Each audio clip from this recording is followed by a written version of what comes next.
You see people who do big things and you automatically say, that guy's so lucky, she's so lucky. You don't know that. You're assuming that. Quit using the word luck, quit believing in luck, and start believing in work. Start believing in results that come from your actions.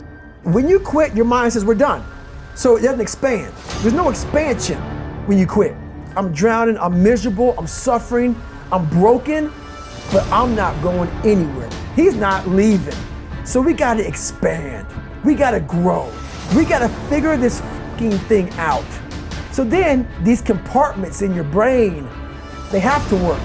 And then you start to engage parts of your mind that you never engaged before. When you're in suffer mode and you say, I'm not gonna quit. You're forcing your brain now to operate on a level it's not used to, but then it becomes used to it. We have two primary choices in life. We can either accept conditions as they exist, or we can take the responsibility to change them.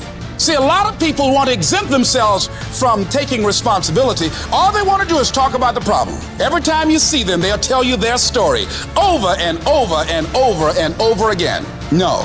You want to take responsibility for your life. I got me here, I can get me out of this. And I'm getting out. I'm not going to be a volunteer victim. Here's the truth. This is the reality. Nobody's going to believe in you until you've already done it. Nobody's going to come and celebrate with you until you've already done it. The work is going to come before the belief, which means you're going to have to work for a long fucking time by yourself with no applause, with no awards, with nobody telling you good job. And then once you start to build something and people start to see the momentum and they start to see the result and you start doing some things, then you're going to get a little belief. And then what's going to happen is you're going to believe. And then what's going to happen? You're going to go do a little bit more work and a little bit more work. The results are going to come more. More people are going to believe. That's the reality. When that alarm clock goes off at 4 or 5 in the morning, your mind says no. You just say, this is what we do. It's what we do now. Because to get to where you want to go, the amount of pain involved, the amount of mental pain, of how many times you're going to have to do something that you don't want to do to get to where you want to go.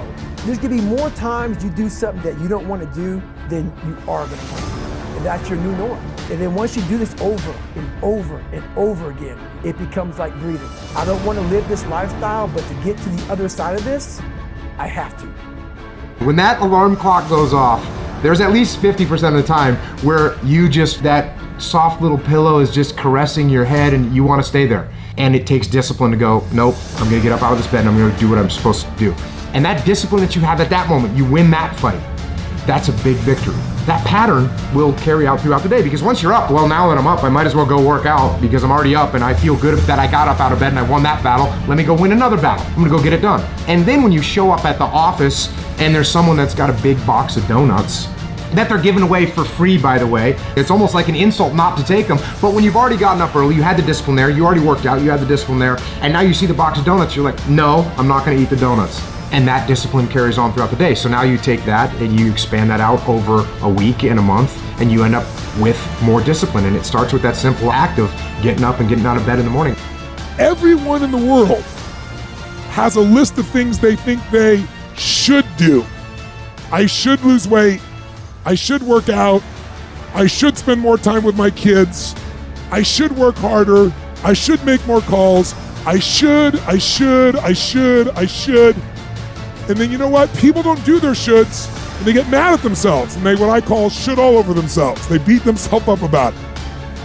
What changes people is when your should becomes a must. When suddenly the thing you said should happen has to happen. That's when human beings change. It's like if you want to take the island, burn the boats. Because if there's no way to go back, it's amazing what happens when it's a must to do something versus a should. Things go wrong, they always seem to happen at once, and they just compound on top of each other. And it's pretty easy sometimes to feel beaten when you're faced with all those issues and all those problems and they all hit you at the same time. But let me tell you, that doesn't mean give up. In fact, It means the opposite. It means it's time for you to fight harder, to dig in. It means it's time for you to go on the war path. And that starts with one of the fundamental laws of combat leadership: prioritize and execute. What's the biggest problem? What's causing the most stress? Family? Okay. Sit them down. Explain where you are at. Be blunt, be upfront, and then give them the simple plan of how you're going to get things back on track. Don't sugarcoat it. You give it to them straight. Next, you got some late payments. Call those creditors up. Explain to them what's going on. Set up some kind of a minimum payment plan so you can start making some progress and get them off your back. And then you got your job. Right? You're falling behind at work. Okay, talk to your boss. Face it. Tell him that you're going to step up your game. Tell him you're going to be at work early, you're going to be at work late, you're going to be at work during lunch, you're going to be wherever you need to be whenever he needs you to be there. Tell him you're going to get after it. And tell him that you're 100% committed to supporting him and the company and the mission. And then you get started. And I'm going to tell you right now, it won't be easy. It will be hard because life is hard. That's what life is. And these challenges that you face, they're going to do their best to take you down. Do not let them. Stand up, dig in. Line up those problems and confront them. Face them. Fight them. Do not let them bring you down. In fact, let those challenges raise you up. Let them elevate you. Let their demands and their trials make you stronger. Let the adversity you face today turn you into a better person tomorrow. So in the future, you look back at these struggles and you say to them, thank you. You made me better.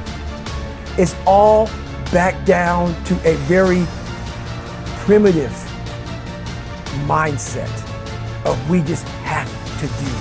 It's like breathing. Breathing becomes normal. We don't know that we're doing it. That's how you have to live your life. When that alarm clock goes off at 4 or 5 in the morning, your mind says no. You just say, this is what we do. It's what we do now.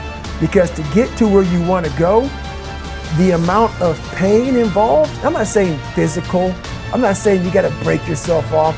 The amount of mental pain of how many times you're going to have to do something that you don't want to do to get to where you want to go. There's going to be more times you do something that you don't want to do than you are going to want to do it. That's your new norm. So then it's like breathing. And then once you do this over and over and over again, it becomes like breathing. I don't want to live this lifestyle, but to get to the other side of this, I have to.